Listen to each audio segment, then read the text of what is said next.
We're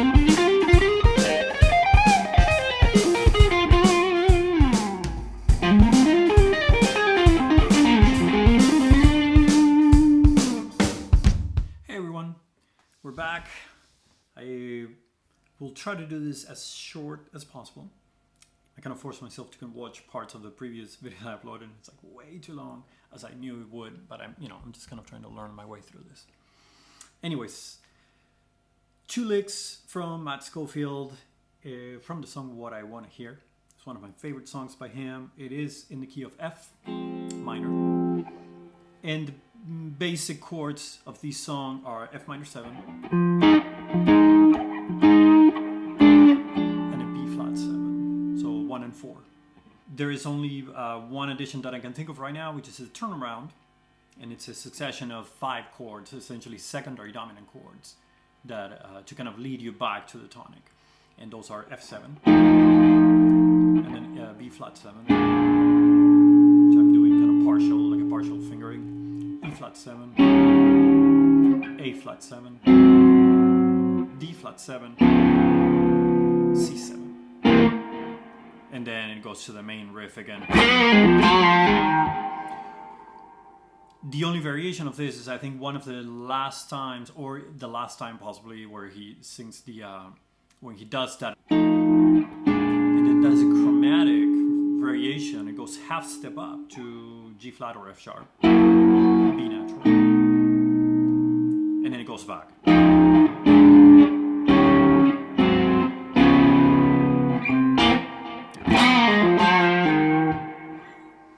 Anyways, the 2 licks are the following. This is number 1. It starts at the 4 minute and 21 second mark in the song, and it goes kind of like this.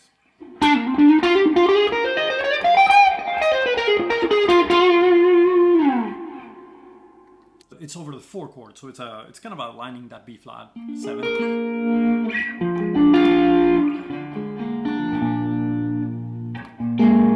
It starts on the 3rd of the chord, D. And in this case, there's a few different ways where you could approach this. So it starts D, B flat, C, and I'm playing all this on the 4th string, and then I'm sliding up to the E flat. But you could do 13th fret of the 5th string, and that will give you that B flat as well, so you don't have to do the more open fingering position right here. Sorry, the angle is not very good. So D, we start in this case on the 4th string in the 12th fret, and then we go to the B flat on the same string. Again, you could play it alternatively on the 13th fret of the 5th string. C, which is on the 10th fret, same string. D again, and then we slide up to E flat, which is a half step up, right? Right, and then we do F on the 3rd string, 10th fret, and G, same string on the 12th. We'll go back to the E flat, which is on the 4th string, 13th fret. And then we add it from the F and G, we go to A flat on the 13th fret, 3rd string.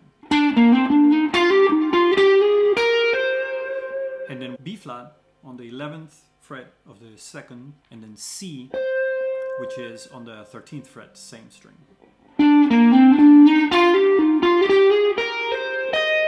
E flat, and I'm playing it on the 1st string, the 11th fret.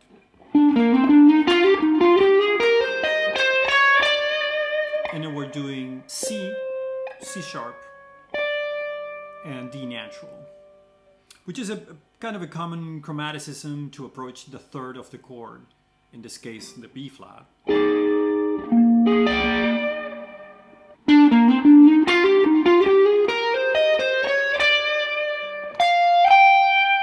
then we're doing F on the 1st string, 13th fret, and then the G, which is on the 15th fret of the same string.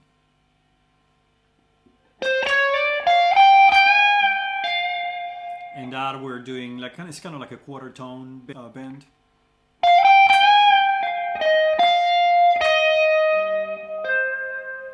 E flat on the 2nd string, and that's going to be 16th fret, and then the C, which is on the 13th fret, the same string. Okay, so what we have so far is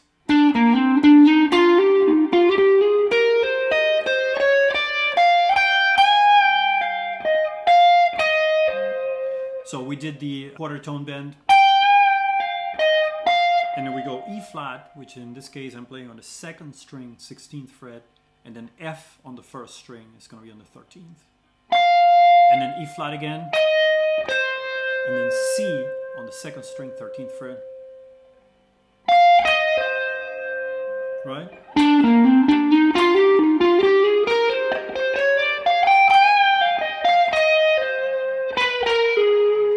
And that's a B natural, 3rd string, 16th fret, B flat, 15th fret, and then A flat, which is on the 13th fret of that 3rd string.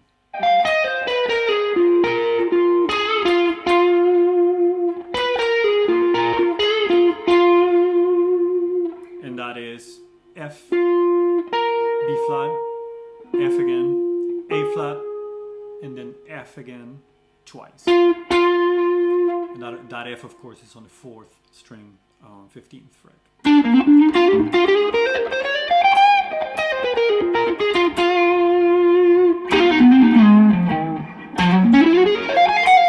So that is the first lick. Okay, so the next lick starts at the 5 minute and 38 second mark. Sorry, these P90s are unpotted and they're actually pretty noisy. Starts at the 5:38 mark in the song. This is kind of toward the end where he's just like blowing some stuff.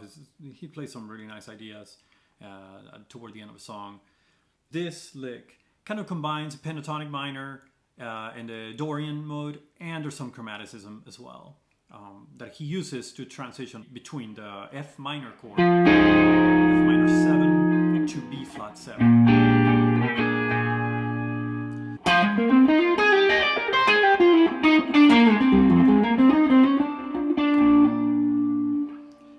So I'm starting on the 8th fret on the 5th string, which is the F, and then A flat, so it's going to be a minor third up, and that's on the 11th fret on the same string. And then we have B flat on the 4th string, 8th fret, C on the 10th fret, and then E flat on the 3rd string, and then F also on the 3rd string. And then we're going to do a pull off between the A flat on the 2nd string, 9th fret, to the G, which is on the 8th fret. And then another pull off between the E flat on the 1st string and the D on the 1st string. So 11, 10, right on the 1st string.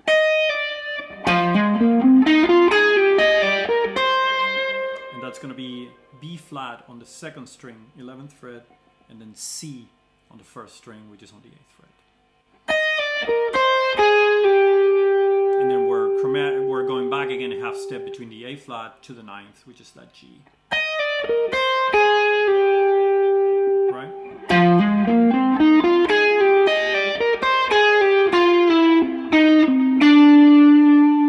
So that part is the chromatic part we were talking about. So F to E natural, C, E flat, C again, but it's kind of muted. Those C's at the bottom, they're always a little bit muted, and so allowing the other notes to kind of pop up more. So F to E natural, C on the 4th string, 10th fret, E flat, 8th fret of the 3rd string, back to C, and then D on the 3rd string, and then we're playing the B flat on the 4th, and I'm sliding down a whole step.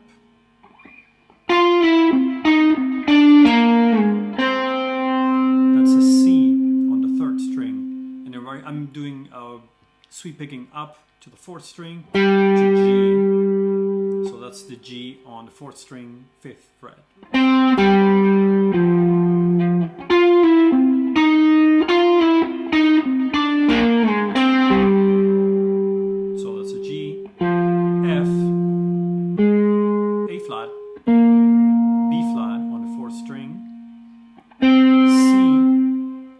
Fifth fret of the 3rd, E flat, which is on the 8th fret of the same string, and then chromatically up to D natural, which is the 3rd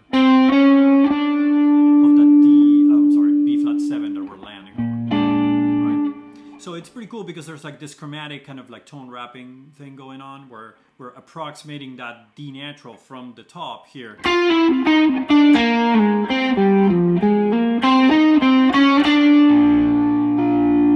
Right?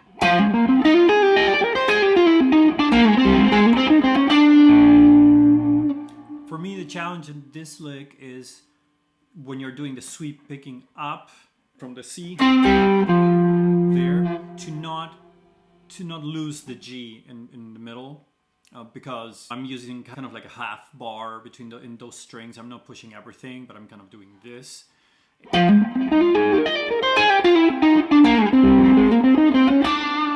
Or if you leave something ringing that shouldn't be ringing, like I just did when I played it before, you can kind of miss some of those notes that are in the middle, right? Especially when the sound is a little bit muddy, which I think right now is kind of going on. It's like it licked in again last time.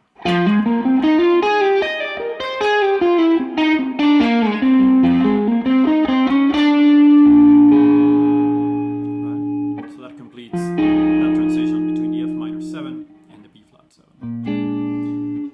And a recap of the previous lick.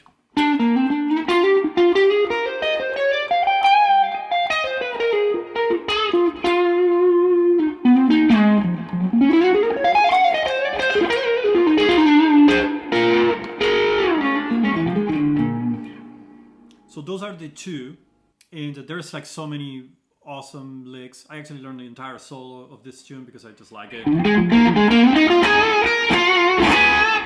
And if again, whenever I have time, and if you know, I will hopefully be able to post some of it, or at least a couple of licks from the solo. There's really good ideas there. Anyways, I'm going to post the PDFs for this on links in the description. And they're free, so if you guys want to go ahead and grab them, that's cool.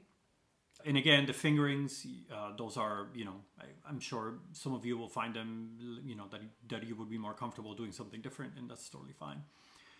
A quick note, without trying to make it this super long, is as far as the right hand goes, I use a lot of hybrid picking.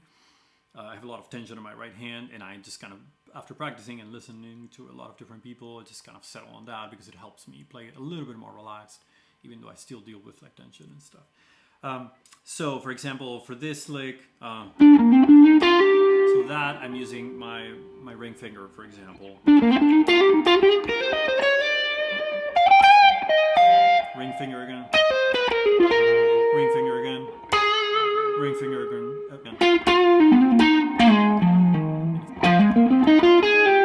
That generally I use my middle finger, or yeah. And the same, the middle finger again.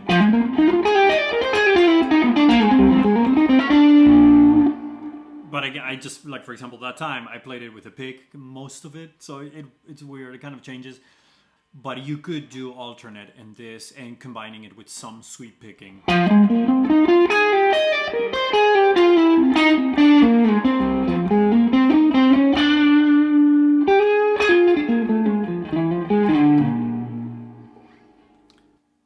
Alright, so those are the two licks.